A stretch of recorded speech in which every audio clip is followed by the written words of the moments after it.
Bienvenidos a un nuevo vídeo de Experiencias en Obra. Hola amigos, en este vídeo vamos a desarrollar el tema de el arte de preparar una licitación.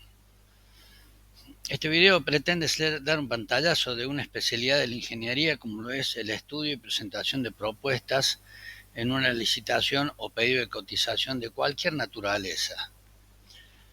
Dentro de la oficina técnica, el equipo de estudio de proyectos, contrataciones directas, licitaciones privadas, licitaciones públicas o cualquier medio de conexión de la empresa con sus clientes constituye un sector fundamental en el éxito y desarrollo de una empresa, por cuanto es el encargado de cuantificar los costos y las estrategias de ejecución de obras que serán las que generarán los ingresos necesarios y el resultado económico de la empresa. En muchas empresas este grupo de trabajo inclusive se encuentra abocado exclusivamente a buscar y analizar proyectos de inversión que, aplicando la experiencia y capacidad técnica de la empresa, junto a sus recursos, permitan abordar modelos de negocios y obras que generen ganancia a la misma. Además está decir que los miembros de este equipo son personal calificado, preparado y con una profunda experiencia técnico-legal del medio donde se desenvuelve. La gerencia cumple un rol vital también en direccionar las inversiones de la empresa y en función de esta dirección, orientación, los equipos de trabajo buscarán todo tipo de licitación, contrataciones y posibilidades de negocio dentro del nido de inversiones que se desea explotar. También hay que tener en claro que este equipo debe estar en contacto directo con los actores principales de los desarrollos de obras, intercambiando información sobre métodos de trabajo, técnicas habituales, rendimientos y todo lo concerniente a producción y transferencia de experiencia al grupo de técnicos que debe cotizar las obras. En el estudio de una propuesta se pone en juego conocimientos de todo tipo, ya que los aspectos técnicos, legales, contables, jurídicos interactúan entre sí y deben ser correctamente interpretados para no tropezar con obstáculos no previstos que nos hagan fracasar todo el esfuerzo que se ha puesto en esta propuesta. En primer lugar, hay que tener claro que en muchas ocasiones los costos de los pliegos de una licitación suelen tener un valor muy importante. A ello debemos agregar que los costos de estudio y armado de la propuesta también son muy importantes y a riesgo como el anterior, por lo que cuando decidimos estudiar una obra debemos tener en cuenta que estamos haciendo una inversión costosa y sin éxito asegurado. Es más, habitualmente de varias licitaciones podemos llegar a ganar una y las que perdimos han sido gasto a pérdida en tiempo y dinero de la empresa que por supuesto tenemos que tratar de minimizar. ¿Cuáles son las mejores herramientas y prácticas para optimizar el armado y presentación de las propuestas? Y bueno, cada empresa tiene su estrategia y su modalidad de trabajo. Lo mío modestamente es mostrar mi punto de vista a partir de mi experiencia en obra, pero que es una de las tantas opiniones que hay al respecto.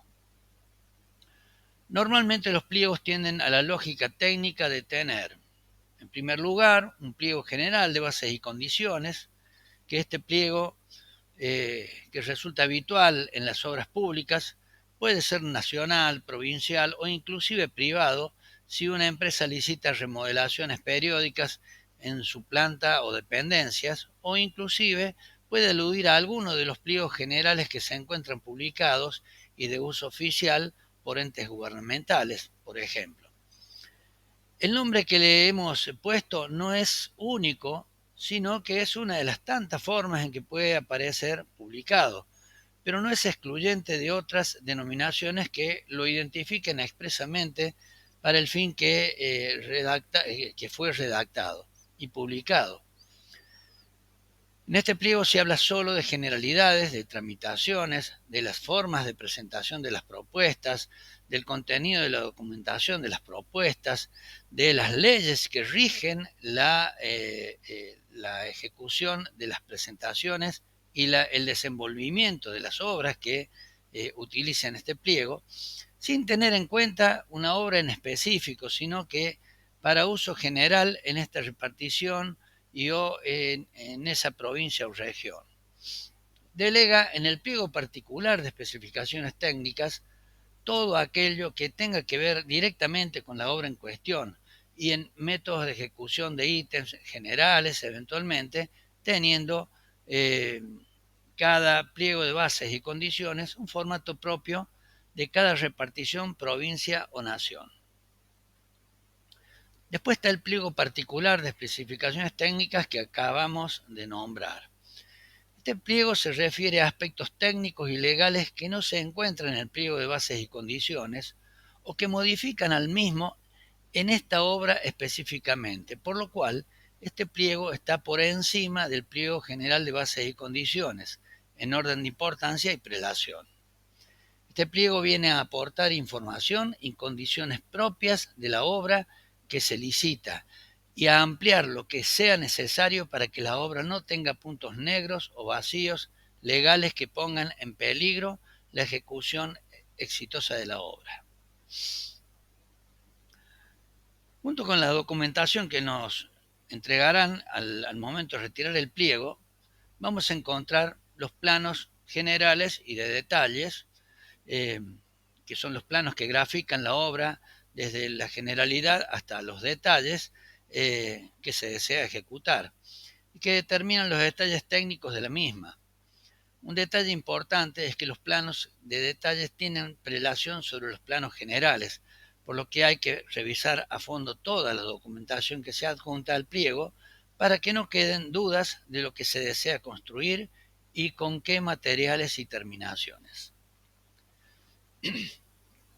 Agregado también a los planos generales y de detalles, puede aparecer, en la generalidad suele aparecer, la planilla de locales. La planilla de locales en realidad es una planilla que es muy común en los pliegos y es una planilla de terminaciones de los locales que tiene la obra que vamos a construir. En esta planilla se detalla, y es muy importante leerla, todos los locales con sus terminaciones, sus detalles, etcétera, etcétera, y que están por encima en la prelación que todos los planos de obra y de detalles.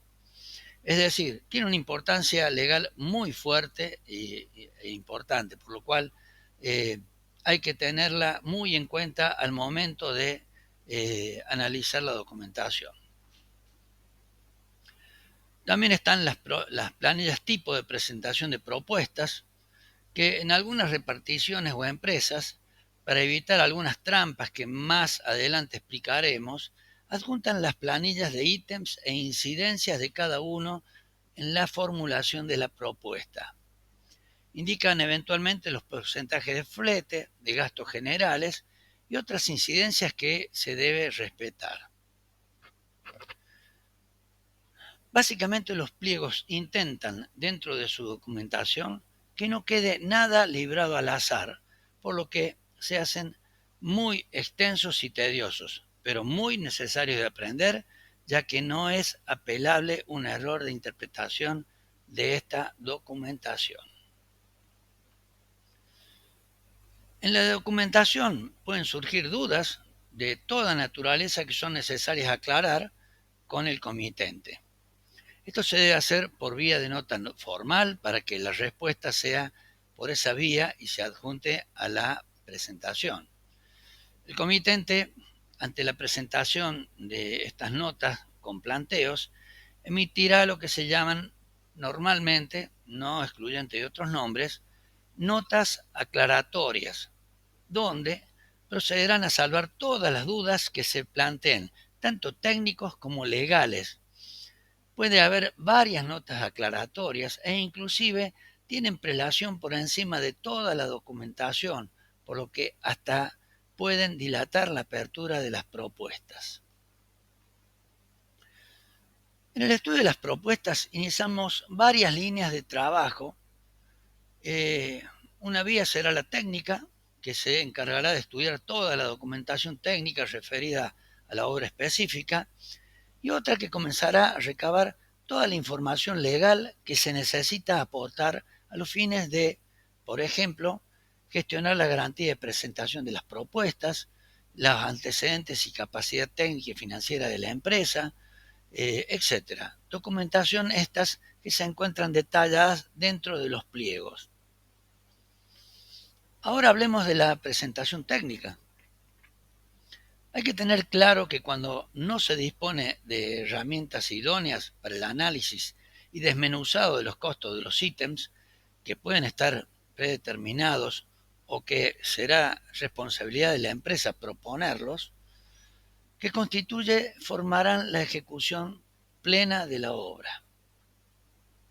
Resulta muy importante contar con, por ejemplo, un análisis de costos de ítems generales, análisis de costos de obras similares que puedan ser copiadas y actualizadas, etcétera. Lo que nos traerá ahorro de tiempo y dedicarlo a revisiones y controles minuciosos, obviamente, para evitar omitir trabajos y calidades de materiales que nos puedan perjudicar en nuestra presentación, porque si la obra se contempla por el sistema de contratación por ajuste alzado, la ejecución de los ítems deberán ser ejecutados técnicamente de acuerdo a su fin, sin posibilidades de argumentar nada ni en cantidad ni en calidad. Cuando uno formula un presupuesto, debe hacerlo pensando en la ejecución a conciencia de la obra, intentando tener en cuenta todo aquello que incide sobre la misma. Esto tiene muchísima importancia cuando hablamos de obras importantes, con gremios variados y subcontratos de especialistas que deben efectuar obras específicas dentro de la obra, por lo que moverse con rapidez resulta imprescindible. Algunos se dedicarán a los cómputos métricos, otros a las obras que se podrán subcontratar, contactándose con los potenciales subcontratistas y coordinando la incorporación de estos resultados dentro del presupuesto. Cabe destacar que en todo momento debe existir personal idóneo con capacidad de analizar globalmente la propuesta técnica y de producir los ajustes que, por inexperiencia o involuntariamente, se le haya pasado a los técnicos que formularon la propuesta. Es importante que quien le dé el vistazo final no se haya contaminado del estudio para que pueda ver objetivamente el presupuesto y eventualmente los técnicos puedan defender técnicamente las razones de lo ingresado. Un punto que resulta importante y que incide en el resultado final del presupuesto es lo que le llamamos la cascada de relación de costos-venta. En primer lugar, podríamos detallar los siguientes componentes de las cascadas habituales de costos. Voy a referirme a las cascadas habituales de costos que tenemos en la Argentina, por cuanto obviamente la incidencia de los impuestos y distintos gravámenes que incidan sobre el cálculo de un precio de venta de una obra es propia de cada país e inclusive de cada región. Un primer porcentaje que aparece es el porcentaje por fletes, que es un porcentaje que muchas reparticiones lo ponen como un porcentaje de incidencia del flete desde las compras de los materiales hasta el sector de obra. Estos porcentajes en algunas oportunidades está fijado ex profeso en el pliego para evitar que se pueda poner una incidencia de flete excesiva o mínima que posteriormente pueda traer complicaciones al momento de ejecutar la obra. De la misma manera los gastos generales. Los gastos generales son un punto importantísimo de estudiar una vez que uno ha terminado el costo de obra. ¿Por qué? Porque hay muchas cosas que en obra no vamos a tener en cuenta. Por ejemplo, los serenos de obra los tenemos como un ítem o lo vamos a meter dentro de gastos generales. A los capataces de obra los vamos a poner dentro del costo horario de cada obrero o lo vamos a tomar como un gasto general de obra. El cartel de obra, si no está puesto como un ítem, tendrá que ir como un gasto general, etcétera, etcétera. Hay muchísimas cosas que el común de los estudios tiende a confundir diciendo el gasto general yo lo fijo en un 10% y bueno, involucro todo lo que me olvidé en ese 10% y nos podemos llegar a tener terribles, terribles sorpresas. Por ejemplo, el sellado de ley de un contrato que en el caso argentino y en las provincias suele ser del 0,5% del monto total del contrato, obviamente a veces se olvida y se toma como un porcentaje de gasto general. El beneficio esperado lo vamos a aplicar sobre los gastos generales y el flete, porque es el valor neto de la obra. Ese va a ser el valor neto de la obra y nosotros lo podríamos vender sin aplicar impuestos. Está el IVA posteriormente, que es el impuesto al valor agregado, que en algunos países existe, en otros no. Y en el caso de Argentina tenemos discriminados los porcentajes de IVA, por ejemplo, para vivienda se aplica el 10,5%, para infraestructura el 21%, con lo cual tenemos que repartir la obra en los rubros viviendas por un lado, infraestructura por otros, porque tienen una distinta cascada de impuestos conforme al fin que tienen esos rubros. Luego están los ingresos brutos, que se calcula sobre el monto sin IVA de la propuesta y que en algunos lugares es del 2,5%, en otros es el 3,5%, en otras provincias, y cambian absolutamente de acuerdo al lugar donde se va a efectuar la apertura de oferta. Está en la Argentina el impuesto a los cheques, que es del 1,2%, con lo cual es un valor importante que hay que tener en cuenta. Y también están otros impuestos y cargas que inclusive en algunas reparticiones podrían llegar a pedir que dentro de la cascada de relación se incluya un monto fijo por la compra de una camioneta para proveerle a la inspección y que quede a cargo del comitente y que tiene que estar dentro de esto, o sea, liberado de impuestos, etcétera, etcétera. Cosas utópicas que me han pasado, que me han solicitado, sobre todo cuando estamos hablando de obras privadas o con sociedades del Estado de gestión privada. Vamos a hablar de flete. El flete es la incidencia en los costos, que hace alusión a los gastos que se devengan en el traslado de materiales al sitio de obra, los cuales pueden ser muy importantes o estar dentro del costo del material. Contempla la provisión en obra, por ejemplo, algún proveedor. Por supuesto que nosotros para analizar la obra vamos a tener que tener en cuenta si, por ejemplo, los áridos nos los proveen en obra, no deberíamos ponerle una distancia o una incidencia de los áridos en el material ese para que no lo contemple dentro del análisis del flete. El porcentaje de flete es conveniente estudiarlo si se cuenta con una herramienta idónea, ya que puede ser importante en su incidencia. Vamos a los gastos generales. Ahora, viéndolo más en detalle, para mí es la caja negra de la obra. Dentro de los gastos generales, normalmente todos intentan agregar todos aquellos gastos que no han tenido presente en el estudio de la propuesta y que graciosamente redondean muchas veces con porcentajes irrisorios que no cubren ni la mitad de los costos que desean solventar.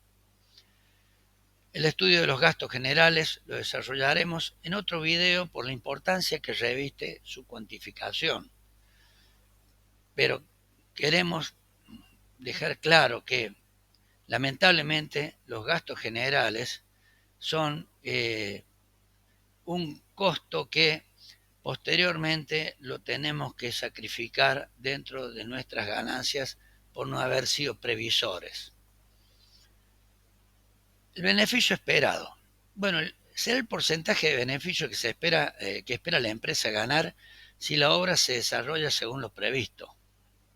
Obviamente este beneficio puede ser variable de acuerdo al rubro de que se trate, ya que la empresa, por una cuestión estratégica, podría bajar el beneficio de rubros que subcontrata. Por ejemplo, si yo voy a subcontratar la instalación de ascensores en un edificio, y tendría que tener en cuenta que no debería aplicarle un beneficio del 10%, porque bueno, al subcontratarlo ya tengo eh, liberado un montón de gastos generales que me van a ser parte de mi beneficio y por ende puedo bajar el beneficio.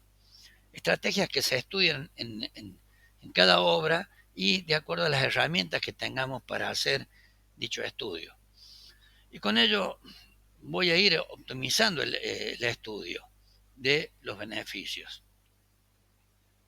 El tema del IVA, que es la tasa de impuesto que resulta variable de acuerdo al país, ya lo he desarrollado y que hace que sean de diferentes porcentajes de acuerdo a los rubros que tengamos aplicados.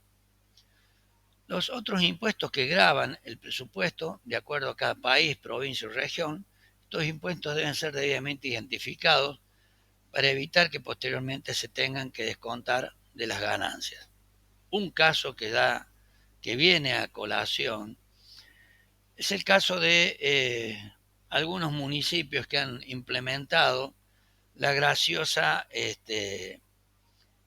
tasa por inspección de higiene y seguridad, que no es más ni menos que a lo mejor un 0,5 o un 0,7% de la facturación de la empresa, que a todas luces se sabe que si existe en nuestro plantel un ingeniero o un técnico en higiene y seguridad, la empresa da cumplimiento pleno a dichas requisitorias, pero es un modo de disfrazar un nuevo impuesto de los tantos que lamentablemente nos agobian en nuestras eh,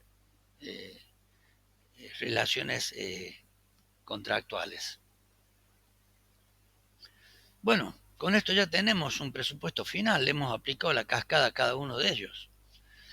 Es hora de analizar por qué algunas reparticiones ponen las planillas de ítems de costos y con sus incidencias y sus cuadros de relación costo-venta.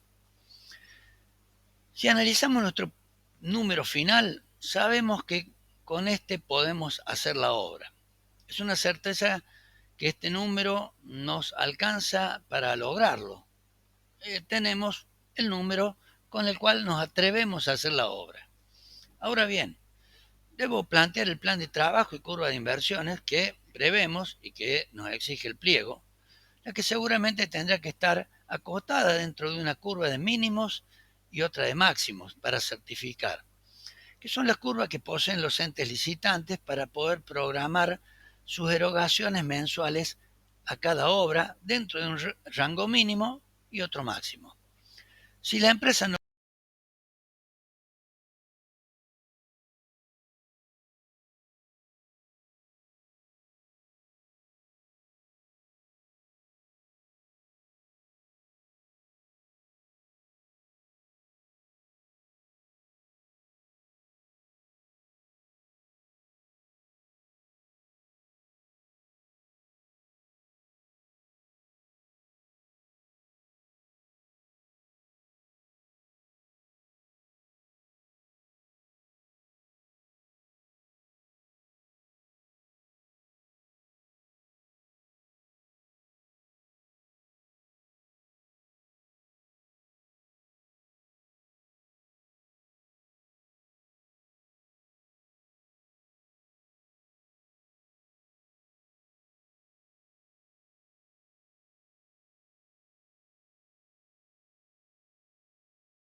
Para complementar la información de este vídeo, le sugerimos que visite estas listas de reproducción que le aportarán información complementaria.